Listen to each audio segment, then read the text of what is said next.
اسی حقیقت کو بیان کیا گیا۔ لا اقسم بہذا البلد، آغاز ہوا شہر مکہ کی قسم سے، قسم ہے مجھے اس شہر کی، پھر وجہ قسم بھی بیان کی، وَأَنْتَ حِلٌّ بِهَذَا الْبَلَدِ، مجھے اس شہر کی قسم اس لیے کہ محبوب اس شہر میں تو جو بستا ہے، تیرا بسیرا ہے اس شہر میں، اس شہر کی گلیوں نے تیرے قدم چومے ہیں اور تیرے انفاس کی مہک اس کی فضاؤں میں بسی ہے، اس لیے مجھے قسم کہ یہاں تم رہتے ہو۔ اللہ اکبر۔ علماء کے مابین اس بات پر اختلاف ہے کہ مکہ المکرمہ افضل ہے یا مدینہ النبی صلی اللہ علیہ وآلہ وسلم افضل ہے۔ ایک علمی اختلاف ہے، بعض نے کہا مکہ المکرمہ افضل ہے، دلائل دیے، بڑا وزن ہے دلائل میں۔ بعض نے کہا مدینہ رسول صلی اللہ علیہ وآلہ وسلم افضل ہے، دلائل دیے، بڑا زور ہے دلائل میں۔ لیکن شیخ عبدالحق محدث دہلوی علیہ رحمہ اسی آیت سے روشنی لے کر کے لکھتے ہیں کہ جب حضور مکے میں تھے تو مکہ افضل تھا، جب مدینے آ گئے تو مدینہ افضل ہو گیا۔ جدھر جدھر سے وہ گزرتے گئے مجد و شرف بھی پیچھے پیچھے رہا، چند لمحوں کے لیے ٹھہرے تھے تم جس پیڑ کے نیچے۔ نشور وحدی کا لہجہ دیکھیے کتنا دل آویز ہے، چند لمحوں کے لیے ٹھہرے تھے تم جس پیڑ کے نیچے، سنا ہے آج تک اس پیڑ کا سایہ مہکتا ہے۔ تو مکے میں ہیں تو مکہ افضل، مدینے میں ہیں تو مدینہ افضل۔ تو شرف ان کے وجود مسعود سے ہے، وہ جدھر جدھر سے گزرتے جائیں گے وہاں وہاں ہی نور پھیلتا چلا جائے گا۔ اور پیر نصیر الدین علیہ رحمہ کا لہجہ یہاں کتنا خوبصورت دکھائی دیتا ہے۔ ایک بار وہ جدھر سے گزرے ہیں نصیر، ایک بار وہ جدھر سے گزرے ہیں نصیر، بار بار ادھر سے بہار گزری ہے۔ تو کہا کہ قسم ہے مجھے اس شہر کی، یعنی شہر مکہ کی۔ کیوں اس شہر کی قسم؟ وَأَنْتَ حِلٌّ بِهَذَا الْبَلَدِ، کہ محبوب اس شہر میں تمہارا قیام ہے، اس شہر میں تمہاری رہائش ہے، تمہارے انفاس کی مہک ہے اس شہر کی فضاؤں میں، اور تمہارے قدموں کو چھوا ہے اس شہر کی گلیوں نے، اس لیے قسم کہ یہاں آپ رہتے ہو۔ وَوَالِدٍ وَمَا وَلَدَ، اور قسم ہے باپ کی، اور قسم ہے جو اس کی اولاد ہے۔ والد سے مراد کیا ہے اور ما ولد سے مراد کیا ہے؟ تو اس کے بارے میں ایک قول یہ ہے کہ والد سے مراد حضرت ابراہیم علیہ السلام ہے، اور ما ولد سے مراد حضور علیہ السلام جو ان کے فرزند ہیں۔ ایک قول کہ والد سے مراد حضرت آدم علیہ السلام ہیں، اور ما ولد سے مراد ان کی ساری ذریت اور نسل ہے۔ تیسرا قول کہ والد سے مراد حضور علیہ السلام ہیں، اور ما ولد سے مراد حضور علیہ السلام کی ساری امت، حضور علیہ السلام کی ساری آل اطرت، حضور کے اصحاب۔ لیکن علماء نے پہلے قول کو ترجیح دی کہ مکہ المکرمہ کی قسم کی گئی تو پھر مناسبت بنتی ہے کہ حضرت ابراہیم کا ذکر بھی ہو، تو اس لیے والد سے مراد حضرت ابراہیم ہیں، اور ما ولد سے مراد حضور علیہ السلام کی ذات ستودہ صفات ہے۔ تو تین چیزیں ہوئیں جن کی قسم کی گئی۔ سب سے پہلے شہر مکہ کی قسم کی گئی، پھر حضرت ابراہیم علیہ السلام کی قسم کی گئی، اس کے بعد حضور علیہ السلام کے مبارک وجود کی قسم کی گئی۔ تین قسمیں کر کے کہا کیا گیا، چونکہ جو خالی و ذہن شخص ہو، جب اس کو کوئی بات بیان کی جائے تو قسم سے آغاز نہیں کیا جاتا۔ متردد الذہن کو کوئی بات کرنی ہو تو قسم سے آغاز کیا جاتا ہے، یا پھر آپ جس مضمون کو بیان کرنے جا رہے ہیں وہ اتنا اہم ہے کہ اس کی اہمیت کو اجاگر کرنے کے لیے آپ کو قسم کرنا پڑتی ہے۔ تو یہ جو ماں بعد کا مضمون ہے جس کو میرے رب نے بیان کیا، اس سے قبل ایک نہیں، دو نہیں، تین قسمیں کی، تو پھر کان تو کھڑے ہو گئے، سماعتیں تو بچھ گئیں کہ وہ کون سی شے ہے جس کو بیان کرنا مقصود ہے، اور اس سے قبل قسم پہ قسم کی جا رہی ہے۔ قسم محبوب شہر مکہ کی، قسم محبوب تیرے والد بزرگوار حضرت ابراہیم علیہ السلام کی، اور قسم تیرے پاکیزہ وجود کی۔ اب انسان بالکل سماعتیں بچھا کے منتظر ہے کہ قسم کی کس بات کی جا رہی ہے، کس بات پہ قسمیں ہو رہی ہیں. تو جواب آیا، قسم محبوب شہر مکہ کی جس میں آپ رہتے ہو، قسم آپ کے والد بزرگوار حضرت ابراہیم علیہ السلام کی، اور قسم آپ کے پاکیزہ وجود کی. لقد خلقنا الانسان فی کبد، ہم نے انسان کو مشقتوں میں رہتا پیدا کیا ہے. یعنی انسان کی زندگی کے اندر مشقتیں، مشکلیں، آلام، مصائب، حالات کی تلخیاں، سخت مراحل، یہ اس کی زندگی کا حصہ ہے. اور ہم نے اس کو ڈیزائن اس طرح کیا ہے کہ یہ ان ساری مشکلات سے نہ بردآزما ہوگا اور حالات کی تلخیوں کا مقابلہ کرے گا، اور خیر و شر کے ساتھ ساری زندگی اس کا تعلق رہے گا. تو یہ اگر سخت جان ہوا تو زندگی میں کامیاب اور بامراد ہوا، اور اگر یہ کمزور ہوا تو پیچھے رہ جائے گا. اور اس کے لیے جو قسمیں کی ہیں وہ 3 ہیں. قسم کا اور جواب قسم کا تعلق ہوتا ہے، یعنی جس پہ قسم کی جا رہی ہے تو جو قسم کی جا رہی ہے اس کا کوئی آپس میں تعلق ہوگا. جب پھولوں کا ذکر کریں گے تو پھر اس کے متعلقات ہی بعد میں بیان کریں گے. کسی نے کہا تھا جنگل میں کوئی مے خار مرا ہے، جنگل میں کوئی مے خار مرا ہے، اسے انگور کے پتوں کا کفن دو. میاں جنگل میں مرنے والے شخص کو کسی اور درخت کے پتوں کا بھی تو کفن دیا جا سکتا ہے، لیکن صاحب مرنے والا مے خار ہے اور شراب کشید کی جاتی ہے انگور سے، تو اس کو تو ٹھنڈ تب بھی پڑے گی کہ انگور کے پتوں کا کفن دیا جائے. تو مناسبات ہوتی ہیں. تو اب جب قسم کی گئی تو قسم 3 چیزوں کی گئی، اور اس کی جواب قسم سے مناسبت کیا بنتی تھی؟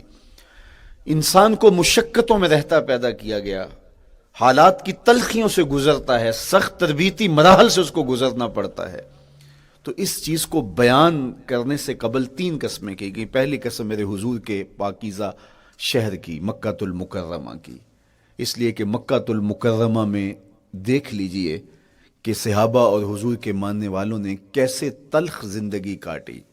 شجر اسلام ثمر بار ہوا تو ہمیں تو یہ کھلے ہوئے پھول دکھائی دیتے ہیں، لیکن ہم نہیں بھول سکتے کہ بلال حبشی کی پیٹھ پہ کیسے کوڑے برسے اور احد احد کیسے پکارتے رہے. تو ہم اس منظر کو دیکھیں، مکہ کے ان حالات کو دیکھیں، تو اس لیے قسم کی مکے کی، اور پھر حضرت ابراہیم علیہ السلام کی قسم کی. چونکہ حضرت ابراہیم نے جس قدر اذیتوں سے گزر کر کے، مصائب آلام کا سامنا کر کے، حالات کی تلخیوں کا مقابلہ کر کے اپنا راستہ بنایا اور اپنے رب کی رضا پائی، وہ تاریخ کا ایک انوکھا باب ہے. اس سے بڑھ کر کیا ہوگا کہ جلتی ہوئی آگ میں چھلانگ لگا دی رب کے حکم کی تعمیل میں، بیٹے کی گردن پہ چھری رکھ دی. یہ تماشا لب بام نہیں تھا. منا کی وادی میں وہ انوکھا واقعہ رقم ہوا کہ آج بھی تاریخ انگشت بدندہ ہے کیا ایک باپ، اور وہ اس بیٹے کو ذبح کرنے کے لیے آمادہ ہو گیا جو اس کی آنکھوں کا نور ہے اور دل کا قرار ہے. رب سے مانگ مانگ کے لیا، لیکن تعمیل ارشاد میں اس بیٹے کی گردن پہ چھری رکھنے کے لیے باپ تیار ہو جاتا ہے اور اس کو ذبح کرنے کے لیے آمادہ ہو جاتا ہے، حتیٰ کہ بیٹے کو لٹا لیتا ہے اور ہاتھ میں چھری پکڑ کے بیٹے کی گردن پہ رکھ کے پوری ہمت کے ساتھ جب چھری چلاتا ہے تو آواز آتی ہے فلما اسلم وتلہ للجبین ونادیناہ ان یا ابراہیم قد صدقت الرؤیا انا کذالک نجزی المحسنین. ابراہیم بس کرو، تم نے واقعی خواب پورا کر دکھایا. اپنی بیوی کو، اپنے نو مولود بچے کو وادی غیر ذی زرع میں چھوڑ آنا، جہاں کچھ بھی میسر نہیں تھا. یہاں آپ کو آپ کے ماں باپ چھوڑ کے جاتے ہیں، ایک خوبصورت آسودہ ماحول ہے، اور آپ کو جس مقصد کے لیے چھوڑ کے جا رہے ہیں تو وہ مقصد بھی آپ کی اور ان کے پیش نظر ہے. لیکن اس کے باوجود بھی جو ہے وہ آنکھیں نم ہو جاتی ہوں گی کہ ہم اپنی اولاد کو یہاں چھوڑ کے جا رہے ہیں، جبکہ ایک محفوظ پناہ گاہ میں آپ کو چھوڑ کے گئے. آپ کی تربیت کرنے والا ایک جو ہے وہ توانا طبقہ اور ایک توانا جو ہے وہ سٹاف موجود ہے جو آپ کی فکری، ذہنی، بدنی تربیت کے لیے کوشاں ہیں. لیکن اس کے باوجود بھی والدین محسوس کرتے ہیں، لیکن اپنے نو مولود بچے کو وہاں چھوڑ کے جانا جہاں آب و دانہ بھی میسر نہیں تھا۔ مورخ اسلام فی جلندری نے اس وادی کا نقشہ کھینچتے ہوئے کہا، وہ وادی جس میں وحشت بھی قدم رکھتی تھی ڈر ڈر کے، جہاں پھرتے تھے آوارہ تھپیڑے بادے سر سر کے، جہاں پر گھاس اگتی تھی جہاں نہ پھول کھلتے تھے، مگر وہ سرزمیں تھی آسماں بھی جھک کے ملتے تھے۔ تو اس وادی میں چھوڑ کے آنا، حضرت ابراہیم نے جو امتحانات دیے، اس لیے ان کی قسم کی، چونکہ جواب قسم کا تعلق بنتا ہے، تو قسم ابراہیم کے پاکیزہ وجود کی کہ جنہوں نے دکھ سہے، تکالیف آلام گوارا کی، لیکن پائے ثبات میں لغزش نہیں آنے دی۔ تیسری قسم میرے حضور کے پاکیزہ وجود کی فرمایا جتنے دکھ مجھے دیے گئے، جتنی اذیتیں مجھے پہنچائی گئیں، اتنی کسی کو نہیں دی گئیں۔ پیدا ہوئے تو حضور کے باپ کا سایہ سر پہ نہیں تھا، پھر اس کے بعد حضور مختلف مراحل سے گزرے۔ 6 سال کی عمر میں ماں کا انتقال ہو گیا۔ جب راہ حق میں لوگوں کو دعوت رشد و ہدایت دینے نکلے تو جو لوگوں کے رویے تھے اور جو اذیتیں لوگوں نے پہنچائیں وہ ایک الگ باب ہے۔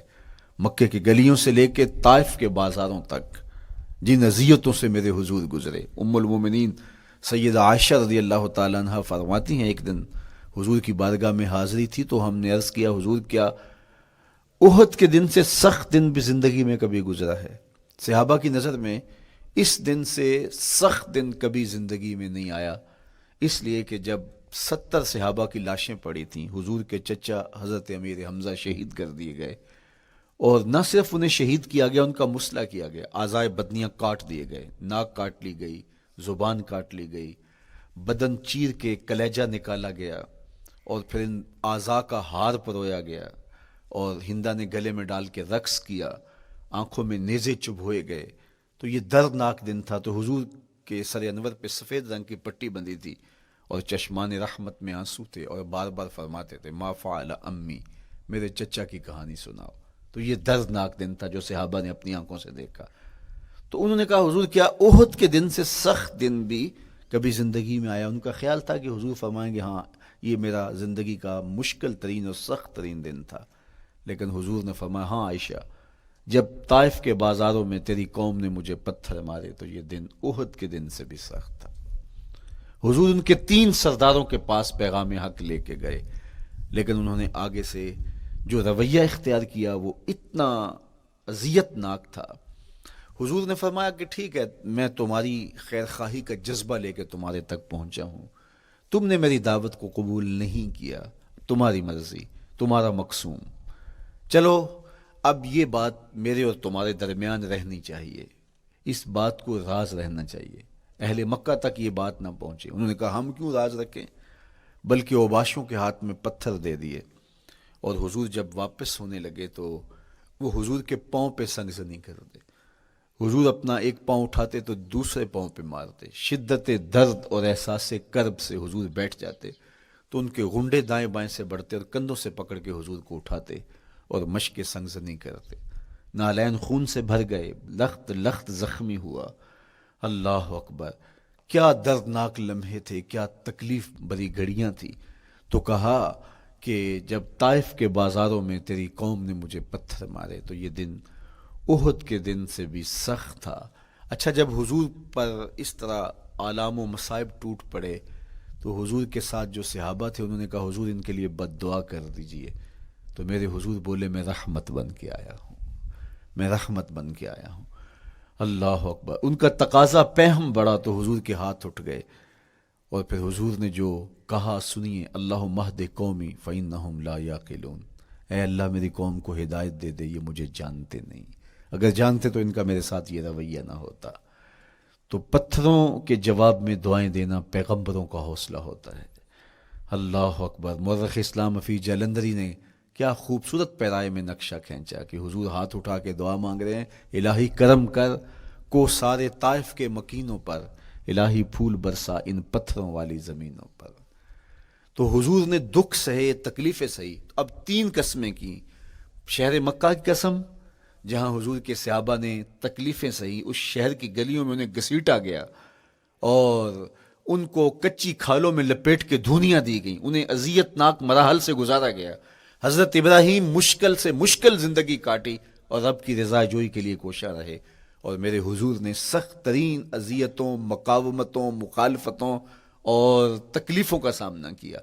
تو ان تین چیزوں کا حوالہ دے کر، ان تین چیزوں کی قسم کر کے اب انسان کو بتایا جا رہا ہے کہ تم مشکلات سے تمہیں گزرنا پڑے گا، حالات کی تلخیاں تمہیں سہنی پڑیں گی۔ کسی مرتبے تک پہنچنے کے لیے تمہیں پھر تکلیفوں کی راہ اختیار کرنی پڑے گی۔ تم کون ہوتے ہو؟ میرا محبوب ہو تو تکلیفیں وہ بھی اٹھائے، دو جہاں کا مالک ہو اور طائف کے بازاروں میں اس کے پاؤں پہ بھی پتھر پڑیں، اور کونین کا سردار ہو اور ان کے اوپر اوجری ڈال دی جائے، کائنات کا مالک ہو اور ان کو مکے کی گلیوں کے اندر ان کے گلے میں عقبہ بن نبی معیط کپڑا ڈالے اور تاؤ دے، تو کیا ان مشکلات سے تم بچ سکتے ہو؟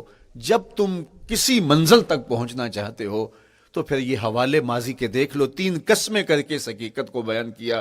ابراہیم علیہ السلام کے وجود کو دیکھ لو، حضرت مصطفیٰ کریم علیہ السلام کی ذات ستودہ صفات کو دیکھ لو، اور مکے کی گلیوں میں صحابہ کے ساتھ جو ظلم اور جبر ہوئے اور انہوں نے جو مصیبتیں اور مشقتیں کاٹی وہ ساری دیکھ لو۔ تو تین قسمیں کھا کر کے کہا کہ بے شک انسان مشقتوں میں رہتا پیدا کیا گیا ہے۔ اس لیے قافلہ انسانی کے وہ افراد جو کسی منزل کے متلاشی ہوتے ہیں، جو جستجو کی زندگی بسر کر رہے ہوتے ہیں، ان کو پھر مشکلات سے گزرنا پڑتا ہے اور حالات کی تلخیاں ان کو گوارا کرنا پڑتا ہے، کشاکش حیات سے ان کو ٹکرانا پڑتا ہے، اور ان کو آگے بڑھنے کے لیے ان کو تکلیفوں سے گزر کر کے، جان گسل مراحل سے گزر کر کے پھر منزل کی طرف عازم سفر ہونا پڑتا ہے۔ کیا میں نے اس خاکدان سے کنارہ، جہاں رزق کا نام ہے آب و دانہ، پلٹنا جھپٹنا جھپٹ کر پلٹنا، لہو گرم رکھنے کا ہے ایک بہانہ، پرندوں کی دنیا کا درویش ہوں میں کہ شاہی بناتا نہیں آشیان۔ تو زندگی مشکل مراحل سے گزر جانے کا نام ہے۔ اقبال نے کہا تھا ہے شباب اپنے لہو کی آگ میں جلنے کا نام۔ یہ زندگی آسان نہیں ہے، یہ حالات کی تلخیوں کا مقابلہ کرنے کا نام ہے، یہ ضبط نفس کا نام ہے، یہ اپنے من کی تربیت کا نام ہے۔ حضرت امام رازی آیت کریمہ کے تحت لکھتے ہیں کہ جب بچہ شکم مادر میں ہوتا ہے تو وہ تین پردوں میں ہوتا ہے، ایک جھلی کا پردہ، ایک رحم مادر کا پردہ اور ایک پیٹ کا پردہ۔ تو تین پردوں میں وہ بیچارہ بڑی عجیب سی حالت میں ہوتا ہے۔ یہ اس کا پہلا مرحلہ ہے تخلیق کے بعد، اس کے بعد پیدائش کا دوسرا مرحلہ ہے، یہ زچہ بچہ دونوں کے لیے موت و حیات کے مرحلے ہوتے ہیں۔ اس کے بعد وہ پیدا ہوا، اس دنیا پہ آیا، تو اس کی مشکل کیا ہے؟ زبان ہے، بولنا نہیں جانتا، دیکھتا ہے پہچان نہیں سکتا، سنتا ہے سمجھ نہیں سکتا، ہاتھ ہیں پکڑ نہیں سکتا، ٹانگیں ہیں چل نہیں سکتا۔ کتنی مشکل بن گئی، یہ سب کچھ چیزیں ہونے کے باوجود بھی وہ بے بس دکھائی دیتا ہے، اس کو دودھ مانگنے کے لیے بھی رونا پڑتا ہے۔ تو یہ ایک مرحلہ تھا۔ پھر آہستہ آہستہ اس نے بولنا سیکھا، ایک ایک حرف کر کے، لفظ لفظ جوڑ کے وہ جملے مکمل کرتا رہا۔ آج تو زبان کا طوطی بولتا ہے، آج تو بات کریں تو جو ہے وہ ماحول تھم جاتا ہے، لیکن انسان ذرا پلٹ کے آغوش مادر میں تیری ماں نے ایک ایک حرف تجھے سکھایا تھا، ایک ایک لفظ تجھے سکھایا تھا، لفظ لفظ کر کے، حرف حرف کر کے جملے بنے، اور آج تیری گفتار کی شوخی کے تذکرے زمانے میں ہیں، تو پھر تجھے بولنا سکھایا، تو چل نہیں سکتا تھا، آج تیری جو ہے وہ جولانیاں دیکھنے والی ہیں، تیری رفتار کو کوئی چھو نہیں سکتا ہے، تیری آنکھوں کی بجلیاں آج عقابوں سے بڑھ کر ہیں، آج تیرے کانوں کے اندر نغموں کا جہاں آباد ہے، آج تیرے ہاتھوں کی گرفت کہ آگے شیر غراں بھی ہو تو وہ بھی بے بس ہو جاتا ہے، لیکن دیکھ تو کتنا مجبور تھا۔ اچھا چلو وہاں سے آگے آئے، پھر زندگی کو سیکھنا پڑتا ہے، آداب سیکھنے پڑتے ہیں، کس سے کیا بات کرنی ہے سیکھنا پڑتا ہے، آگے بڑھے، جوانی کی دہلیز پہ پہنچے۔ جوانی انسان کی زندگی کا باقپن ہوتا ہے، عروج ہوتا ہے، اللہ اکبر، لیکن جوانی کو تقدس معاب رکھ کے منزل تک پہنچانا یہ سب سے مشکل مرحلہ ہوتا ہے، چونکہ جذبات بے قابو ہیں، خواہشیں آوارہ ہیں، اور تا حد نظر نظارے ہی نظارے جو دل کو کھینچتے ہیں۔ اب اپنے تقدس کو جو شخص محفوظ رکھے، کائنات میں سب سے قیمتی جوہر حضرت انسان کا اس کی عصمت کا جوہر ہے، اور سب سے حسین چہرہ وہ ہے جو جنسی کالک سے اپنے آپ کو بچا لے. تو جوانی ہو، بانکپن ہو، اور پھر اپنی خواہشات کو بے قابو نہ ہونے دیا جائے، سب سے مشکل مرحلہ پوری زندگی میں یہ آتا ہے. کسی نے کہا تھا کتاب زیست کا ایک اور باب بیت گیا، شباب بیت گیا، ایک عذاب بیت گیا. تو شباب کا ختم ہونا اور اس کو خیریت سے منزل تک پہنچنا، یہ کتنا بڑا مشکل مرحلہ ہوتا ہے. جس کا جوانی میں باطن کا چہرہ مسخ ہو جاتا ہے اور جنسی کالک سے جو چہرہ آلودہ ہو جاتا ہے، اس کا عفت کا دامن داغدار ہو جاتا ہے. تو اس لیے وہ چہرہ تاباں ہے، وہ چہرہ روشن ہے، وہ چہرہ منور ہے جو اپنے آپ کو کالک نہیں لگنے دیتا اور اپنی عصمت کی حفاظت کرتا ہے. میرے حضور نے بھی ارشاد فرمایا سبعۃ یظلھم اللہ تعالی فی ظلہ یوم لا ظل الا ظلہ. 7 اشخاص ایسے ہیں قیامت کے دن جب کوئی سایہ نہیں ہوگا، اللہ ان کو اپنے عرش کا سایہ عطا کرے گا. ان میں سے پہلا شخص امام عادل حکمران. دوسرا شخص وشاب نشأ فی عبادت اللہ، وہ جوان جس کی جوانی اللہ کی عبادت میں بسر ہوئی. تیسرا وہ شخص ورجل قلبہ معلق بالمساجد، وہ شخص جس کا دل مسجد میں لگتا ہے، مسجد میں جمتا ہے. اور چوتھا شخص ورجل دعتہ امرأۃ ذات منصب وجمال فقال انی اخاف اللہ، وہ شخص جس کو دعوت گناہ ملی اور حسن قدموں میں بچھنے کے لیے بےتاب ہوا اور اس نے کیا کہا انی اخاف اللہ، میں اللہ سے ڈرتا ہوں، میرا اللہ مجھے دیکھ رہا ہے. میرے حضور نے فرمایا قیامت کے دن جب کوئی سایہ نہیں ہوگا، اللہ اس کے اوپر اپنے عرش کا سایہ تان دے گا. جو اپنی عصمت کے جوہر کو بچا گیا. تو یہ ایک مشکل مرحلہ تھا اپنی جوانی کے تقدس کی حفاظت کرنا. میرے حضور نے ارشاد فرمایا انا حبیب اللہ، میں اللہ کا حبیب ہوں. جو جوان جوانی میں توبہ کرتا ہے وہ بھی اللہ کا حبیب ہے. کتنا بڑا اعزاز ہے اور کتنا بڑا کمال ہے جو شخص کو ملتا ہے جو جوانی میں اپنی عصمت کے تقدس کی حفاظت کرتا ہے، اپنی آبرو پہ پہرا دیتا ہے، اپنی نظروں کی حفاظت کرتا ہے، اپنی سوچوں کو آوارہ نہیں ہونے دیتا، اپنے خیالوں کو بھٹکنے نہیں دیتا، اپنی خواہشات کو بے قابو نہیں ہونے دیتا. تو یہ مشکل ترین لمحہ تھا. اس کے بعد امام راضی کہتے ہیں اب شادی کا مرحلہ ہوا تو پہلے خود اپنی ذمہ داری تھی، اب کسی کا بوجھ بھی اٹھانا پڑا، یہ اگلی مشکل آ پڑی. پھر بچے ہوئے تو پھر اپنی زندگی تو ختم ہو گئی. پھر ساری زندگی، پھر بڑھاپے میں چلے جائیں، ارذل العمر تک چلے جائیں، یہ ساری زندگی مشکلات. لقد خلقنا الانسان فی کبد. تو ہمیں عملی طور پہ مشکلات کے مقابلے کے لیے تیار ہونا چاہیے. دیکھیے ہم جب شکار کرنے جاتے ہیں اور وہ خطرناک جنگل ہو جس میں شیر، بھیڑی اور دیگر جانور بھی ہوں، تو پھر ہم حفظ ما تقدم کے طور پہ سب کچھ ساتھ لے کے جاتے ہیں اور اس انداز سے جاتے ہیں کہ ہمارے اوپر اگر کوئی حملہ ہو تو بچاؤ کی یہ تدبیر ہو. تو ہم عملی طور پہ اس کے لیے خود تیار ہوتے ہیں، تو پھر کوئی ہونے والا حملہ غیر متوقع نہیں ہوتا اور ہم اس کے لیے اپنے آپ کو مستعد اور فعال پاتے ہیں.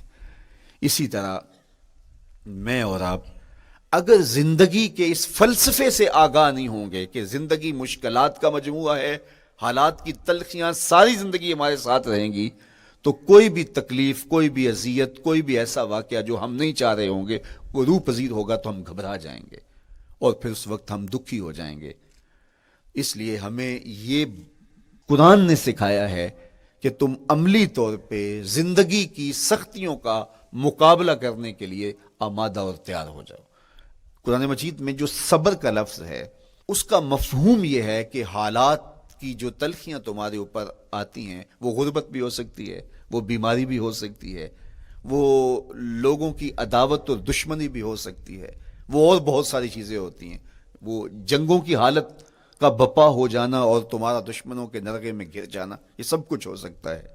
تو اس کے اوپر استقامت کے ساتھ تم کھڑے رہو اور تم ان کو برداشت کرنے کی اپنے اندر ہمت اور حوصلہ رکھو، تو پھر وہ تمہارا صبر ہوگا. اور یہ قوت اگر تمہارے اندر پیدا ہو جاتی ہے تو پھر تمہاری زندگی آسان اور سوکھی ہو جاتی ہے. لیکن اگر یہ دولت تمہیں نصیب نہیں ہوتی تو پھر ساری زندگی دکھوں اور شکووں سے بھری رہتی. اس لیے ہمیں یہ چیز سیکھ لینی چاہیے کہ زندگی نام ہی مشکلات سے نہ برد آزما رہنے کا ہے. عملی طور پہ ہم دیکھو، ہمیں پتہ ہے سردی آ رہی ہے تو اس کا ہم پہلے انتظام کرتے ہیں، تو سردی ہمیں دکھی نہیں پھر کرتی، ہم سردی سے بھی لطف لیتے ہیں، موسم برسات سے بھی مزہ لیتے ہیں، اور گرمی سے بھی ہم ایک حاز حاصل کر لیتے ہیں اگر ہم اس کو جو ہے اس کے لیے عملی طور پہ اپنے آپ کو تیار کر لیں۔ لیکن اگر ہم اس کے لیے تیاری نہیں کریں گے تو سوائے گھبراہٹ کے اور کچھ نہیں ہوگا۔ تو مجھے اور آپ کو عملاً اپنے آپ کو اس بات کے لیے آمادہ کرنا پڑے گا کہ زندگی ان حالات کی تلخیوں سے ٹکرانے کا نام ہے، اور ساری زندگی ہمیں ان مراحل سے گزرتے رہنا پڑے گا۔ اور قرآن نے جو ہے وہ 3 قسمیں کر کے، اور 3 قسمیں بھی شہر مکہ کی اور محبوب کریم کے پاکیزہ وجود اور جناب ابراہیم علیہ الصلوۃ والسلام کی، تاکہ تمہیں پتہ چلے جب ان کو بھی ان مراحل سے گزرنا پڑا میں اور آپ کیا بیچتے ہیں۔ اس لیے ہمیں اپنی زندگی کو ان راہوں پہ ڈالتے ہوئے صبر اور استقامت، اب صبر اور استقامت کی دولت ہمیں کیسے نصیب ہوگی، یہ دولت کس طرح، یہ قوت راسخہ ہمارے اندر کیسے پیدا ہوگی، اور کس طرح ہمارے من کے اندر یہ چیزیں سمائے گی۔ اللہ تعالیٰ کی خشیت، اس پر توکل، اس پر بھروسہ، اور اللہ تعالیٰ جل شانہ کی طرف سے ہر کام کے ہونے کا یقین ہمارے اندر یہ استقامت اور یہ حوصلہ پیدا کرتی ہے یہ چیز۔ اس لیے مجھے اور آپ کو اپنی پوری زندگی میں اس عمل سے گزر کر کے اپنے آپ کو مضبوط ترین صورتحال میں لا کے کھڑا کرنا پڑے گا، اور یہی زندگی کا جمال ہے۔ تو اب پھر دیکھیے قرآن کیا کہہ رہا ہے، لا اقسم بہذا البلد وانت حل بہذا البلد ووالد وما ولد، 3 قسمیں کی۔ اس کے بعد ارشاد فرمایا لقد خلقنا الانسان فی کبد، ہم نے انسان کو مشکلوں میں، مصائب میں، آلام میں رہتا ہوا پیدا کیا۔ کہتے ہیں جب حضرت انسان کی تخلیق ہوئی تو اس کا خمیر جب گویا جا رہا تھا تو اس کے اوپر 39 دن تک آزمائشوں کی، دکھوں کی، تکلیفوں کی بارش ہوئی، اور ایک دن خوشیوں اور مسرتوں کا می برسا۔ تو انسان کی زندگی کے اندر حالات سے ٹکرانا اور دکھوں کو سہنا اور دکھوں سے مقابلہ کرنا، یہ سیکھنا پڑے گا، اور جب انسان اس کو عملی طور پہ سیکھ جائے گا تو پھر زندگی کا جمال اور زندگی کا حسن نصیب ہوگا۔ دوسری بات، ہمیں اپنی زندگی میں 7 چیزوں کو اپنا اصول بنا لینا چاہیے، اور یہ 7 چیزیں وہ ہیں جو ہماری زندگی کو ایک خوبصورت سانچے میں ڈھال کر کے ہمیں ایک پاکیزہ اور ستھرا انسان بنا دیتی ہیں۔ پہلی چیز، التمسک بکتاب اللہ، اللہ کی کتاب سے جڑ جانا، وابستہ ہو جانا۔ جب ہم کتاب اللہ سے وابستہ ہو جائیں تو پھر ہمارے باطن کی اور نفس کی تربیت ہوتی ہے، اور پھر ہم وہ مطلوب انسان بنتے ہیں جو ہمارا رب ہم سے تقاضا کرتا ہے۔ تو اس لیے ہمیں اپنی زندگی میں اس چیز کو لازم کر لینا چاہیے کہ ہمارا کوئی بھی دن قرآن مجید کی تلاوت کے بغیر نہ گزرے۔ اپنے دن کا آغاز قرآن مجید کی تلاوت سے کیجیے۔ سورہ یاسین سے جو اپنے دن کا آغاز کرتا ہے سارا دن اللہ کی امان میں رہتا ہے، اس کی حفاظت میں رہتا ہے۔ اور اپنی شب کا آغاز سونے سے پہلے سورہ الملک کی تلاوت کریں، آپ ساری شب اللہ کی امان میں، اس کی حفاظت میں رہیں گے۔ اور قرآن مجید کو سمجھ کر اس کے مفاہیم و مطالب کے ساتھ ایک رکوع کم از کم پوری زندگی، اپنی زندگی کے نصاب میں آپ کتنا وقت مختلف امور کے لیے سر انجام دیتے ہیں۔ یہ کتاب انسانی ہدایت کے لیے، انسانی تربیت کے لیے اس سے کوئی اور بہتر اور مؤثر جو ہے وہ نصاب نہیں ہو سکتا ہے۔ انسان سازی کا بہترین ذریعہ ہے یہ کتاب، اور اس کتاب کے ذریعے سے جو ہے وہ انسان پستیوں سے اٹھ کے بلندیوں تک جا پہنچتا ہے۔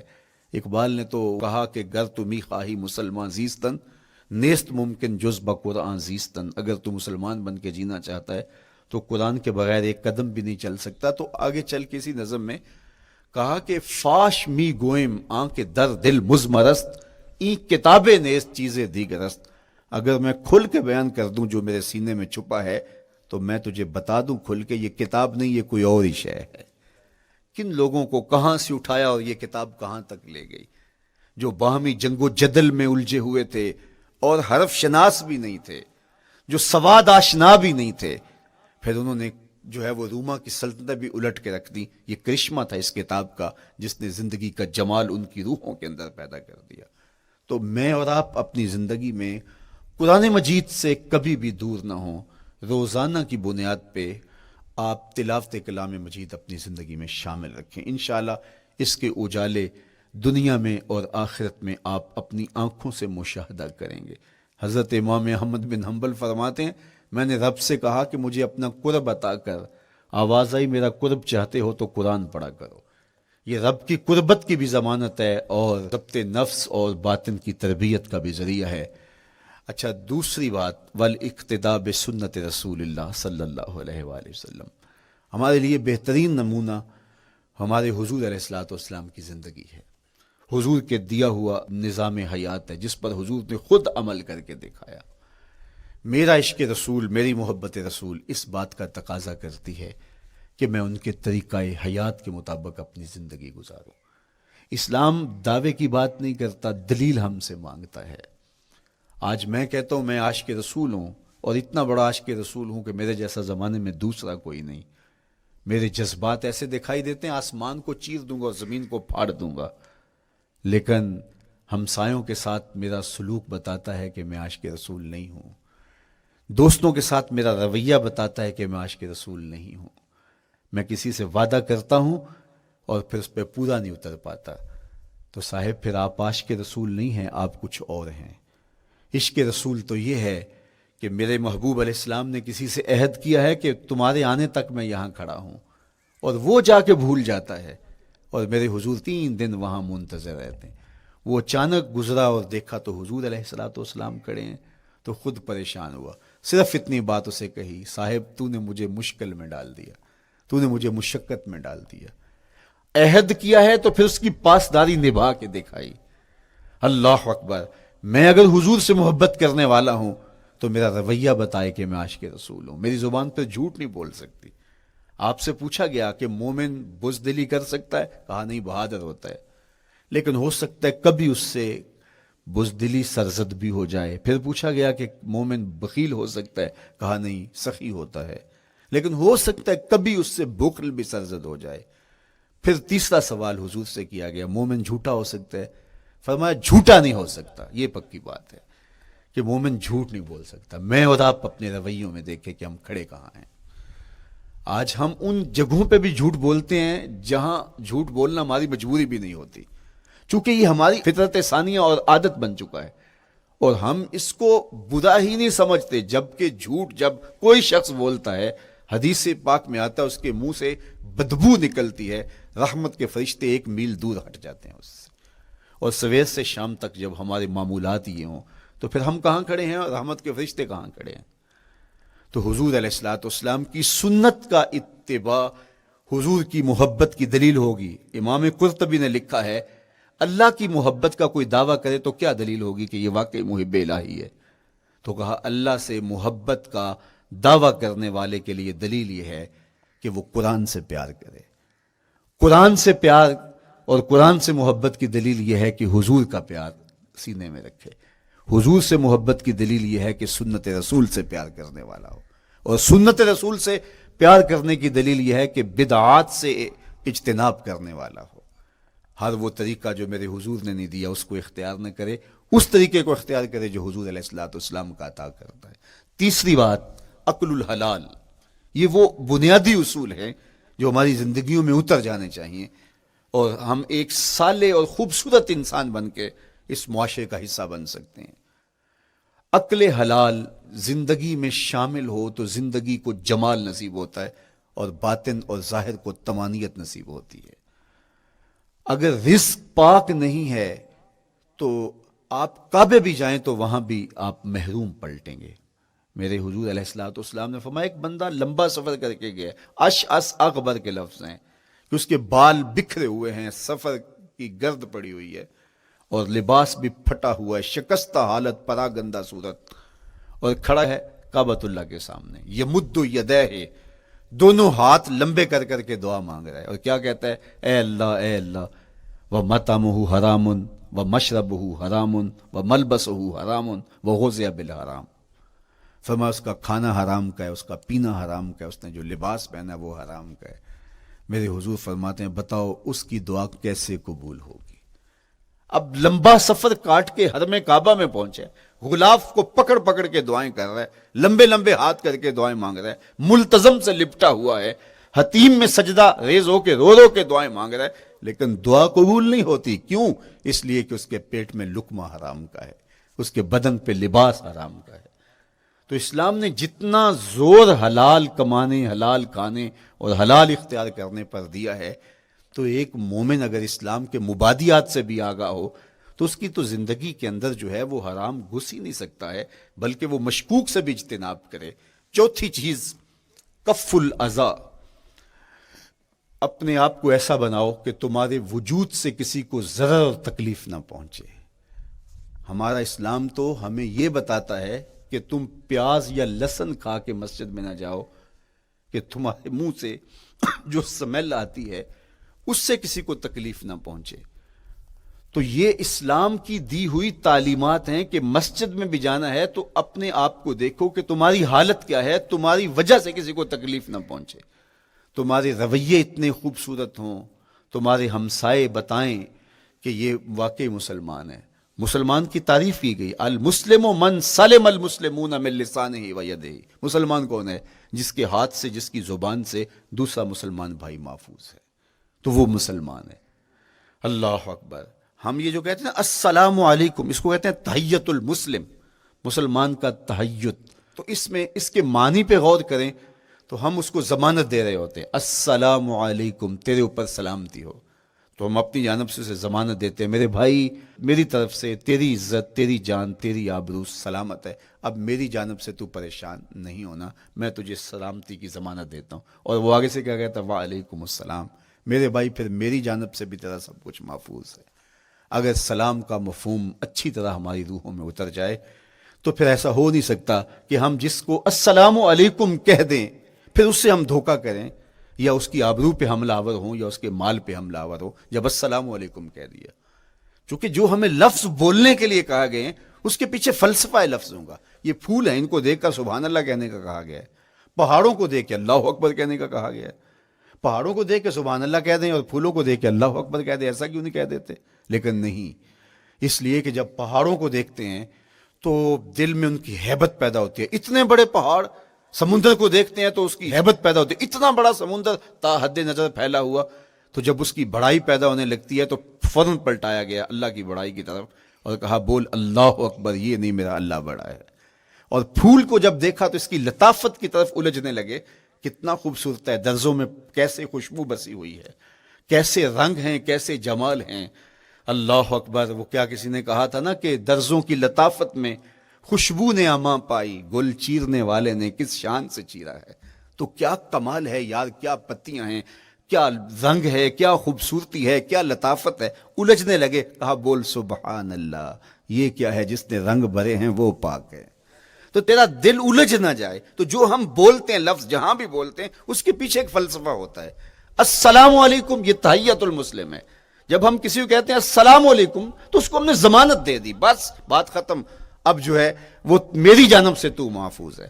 لیکن ہم سلام بھی لے رہے ہوں گے اور ہاتھ بھی کاٹ رہے ہوں گے اور اس کی جیب بھی کاٹ رہے ہوں گے، پھر سلام نہیں لیا، ہم نے منافقت کی ہے۔ تو کف الاذی چوتھی چیز۔ اور پانچویں چیز اجتناب المعاصی، گناہوں سے اپنے آپ کو بچا کے رکھنا۔ نیکی کرنا بہت اہم ہے لیکن نیکی کرنے سے زیادہ اہم اپنے آپ کو گناہوں سے بچانا ہے۔ چونکہ شر کی قوتیں ہمارے ساتھ جڑی ہوئی ہیں، اس لیے اپنے آپ کی حفاظت جب ہم کریں گے تو ہم ایک اچھی صورت میں آگے بڑھیں گے۔ اور چھٹی چیز وہ ہے التوبہ۔